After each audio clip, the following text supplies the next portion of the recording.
welcome to another video. You guys, I know I said I was gonna make my videos long this week, and this video is only 4 minutes long.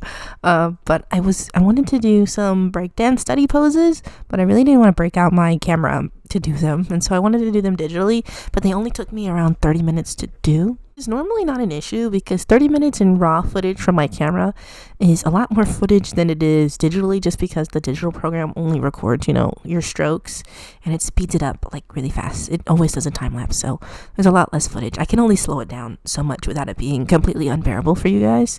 And so yeah, sorry it's a short video this week, but I did want to do some breakdance poses for you guys. I've been thinking about the breakdance poses since I drew Rock Lee that one time in my sketchbook, and I was like, I want to do more breakdance poses. I don't know if I think that these breakdance poses are very good. I did about 6 poses here, and yeah, I'm not sure if I think that they're very good. But again, they're sort of kind of figure studies, so they don't technically have to be good. They just have to get the idea across, and I think that they get the idea across. I'm pretty sure they get the idea across.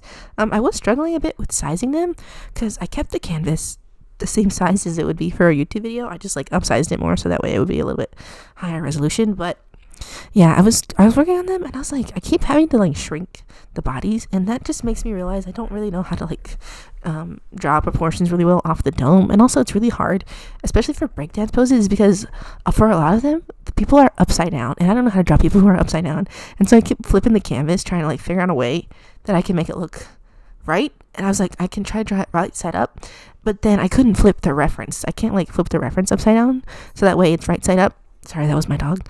But yeah, and I was like, it's really hard to draw people being upside down. It really is. But I had a lot of fun with this one. I think this one that I'm currently working on is probably my favorite. I think that one probably came out the best, just because I think it was able to come up with a line of action that made a little bit more sense.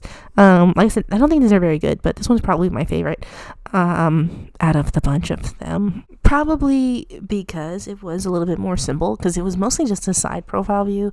Not to say that I'm great at side profiles, but I think I'm a little bit better at them than drawing the more twisted up sort of poses for breakdancing. If you guys are ever really wanting to actually what's it called, not force yourself, but challenge yourself to do something, I would try to do breakdance, to draw breakdancing poses, because they're some of them are really ridiculous. I was looking at them on Pinterest, and I was like, that guy, his face was facing forward, and his body was twisted 3/4, and then his legs were somehow in side profile. I was like, what the fuck? And I could not figure out what he was doing for the life of me.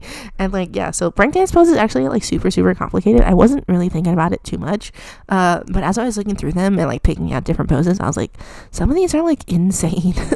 And so yeah, it's a lot of fun, I think, to practice these breakdance poses, just because they are really some sort of poses that you probably never would even really think of drawing.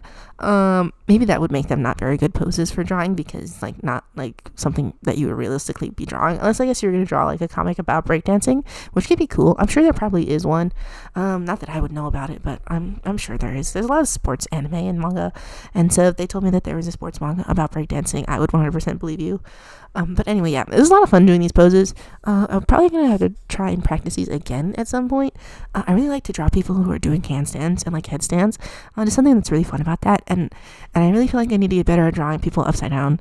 I don't know what I would need to be drawing people upside down for, but I do plan on drawing people fighting in the comic that I'm currently working on. So maybe there could be some character that's really good at fighting, and they do flips and handstands and stuff. That could be a lot of fun. I think when people fight, when they do fight choreography in movies and stuff, and the person's doing a lot of flips, I think that's a little bit gratuitous in a sense, and it's hey buddy, you don't need to be flipping all over the place. But also on the other hand, my my monkey side of my brain is flip cool, flips are cool. So I like to watch people do flips and I like to draw people doing flips, and I think maybe for next week I might try to practice gymnastic poses, just people flying through the air. That can be pretty cool. So yeah, that's pretty much the end of the video, you guys. Thank you so much for spending this time with me. Sorry again it's so short, but I will go ahead and see you in the next one. Bye.